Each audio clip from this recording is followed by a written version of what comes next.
শালবনী কমলা গ্রামটি স্বাধীনতার পূর্ববর্তী সময় ব্রিটিশ আমলে ছোট জনবসতির পাশে ইংরেজ সরকার এয়ারপোর্ট তৈরি করেছিল। পরবর্তী সময় সেই বসতি বড় গ্রামে পরিণত হয়েছে। বর্তমানে সেই গ্রামের বাসিন্দাদের ভিটেমাটি হারানোর আতঙ্ক তারা করছে, কারণ গ্রামের মানুষদের প্রতিরক্ষা মন্ত্রকের তরফে পাঠানো হয়েছে উচ্ছেদের নোটিশ। ফলে সমস্যায় পড়েছে শালবনীর কমলা গ্রামে ৩০০-র বেশি পরিবার। পশ্চিম মেদিনীপুর জেলার শালবনী ব্লকের বাঁকিবাঁধ গ্রাম পঞ্চায়েতের কমলা গ্রামের বাসিন্দারা জানান, নোটিশ পাওয়ার ১৫ দিনের মধ্যে গ্রাম ছেড়ে চলে যাওয়ার নির্দেশ দেওয়া হয়েছে প্রতিরক্ষা মন্ত্রকের ডিইওর তরফে। প্রসঙ্গত ১৯৪০ সাল নাগাদ দ্বিতীয় বিশ্বযুদ্ধের সময় কমলা এলাকায় এয়ারপোর্ট তৈরি করেছিল ইংরেজরা। মূলত যুদ্ধের সুবিধার জন্য এয়ারপোর্টটি তৈরি করা হয়। ১৯৪২ সালে ৬ মাসের জন্য অন্যত্র সরে যাওয়ার নোটিশ দিয়ে ইংরেজরা জানায় বোমাগুলি চলতে পারে, এর ফলে বিপদে পড়বে গ্রামবাসীরা।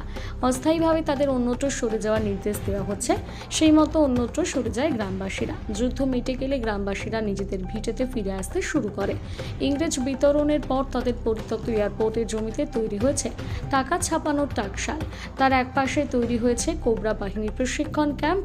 আরও কিছুটা দূরে বিভিন্ন ফ্যাক্টরি তৈরি হয়েছে। ধীরে ধীরে গড়ে উঠেছে কমলা গ্রাম। ঠিক সেই কারণে ২০২২ সালে এই গ্রামের বাসিন্দাদের উচ্ছেদের কথা জানায় প্রতিরক্ষা মন্ত্রক।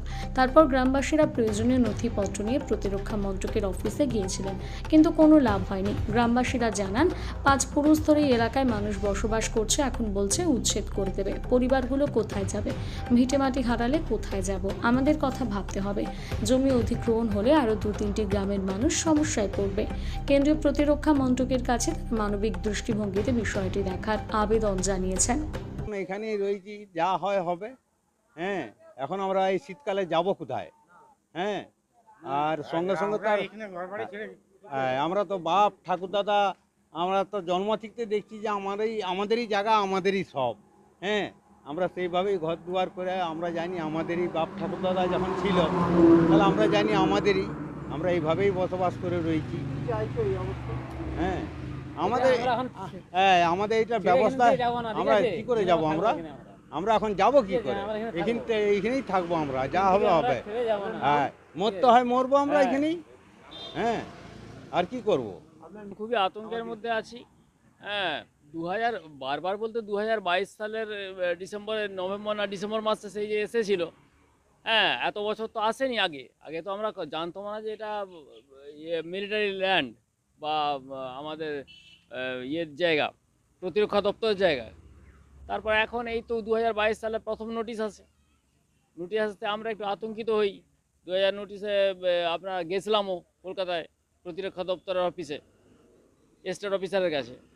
তো সেখানে গিয়ে বললো যে না, আপনাদের জায়গা নয়, এটা প্রতিরক্ষা দপ্তরের জায়গা, আপনাদের কিছু কাগজ নেই, হ্যান তেন। আমরা যেগুলো ছিল দেখালাম, কিন্তু তারপরেও দেখানোর পরেও তো এই তো এবার এই যে কদিন আগে নোটিশ এসছে।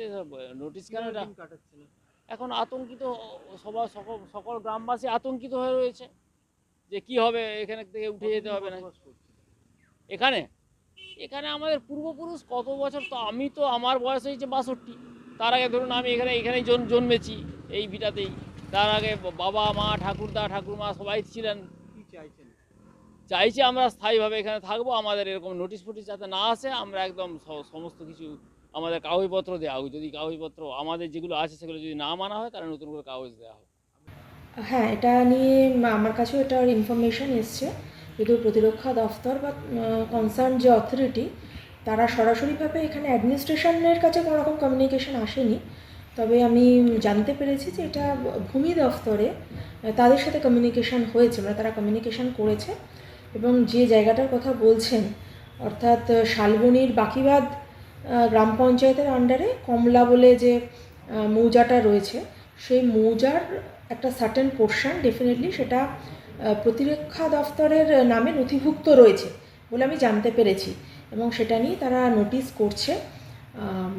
এতটুকুই এখন অবধি ইনফরমেশন। যেহেতু অ্যাডমিনিস্ট্রেশন লেভেলে এখন অবধি ইনফরমেশন কিছু আসেনি, সেক্ষেত্রে আমরা এখন সরাসরি সেটার মধ্যে ইনভলভ হইনি, বা কী পরিস্থিতি হবে বা কী করণীয় সেটা নিয়ে এখনও কোনো রকম চিন্তাভাবনা এখনও হয়নি। তো সেটা যদি হয়, ওনারা যদি অ্যাপ্রোচ করেন, তাহলে যেটা আলোচনা সাপেক্ষে যেটা করা যাবে সেটা আমরা করব। ম্যাডাম, পরিবারগুলো নিয়ে কি কিছু ভাববেন এই মুহূর্তে?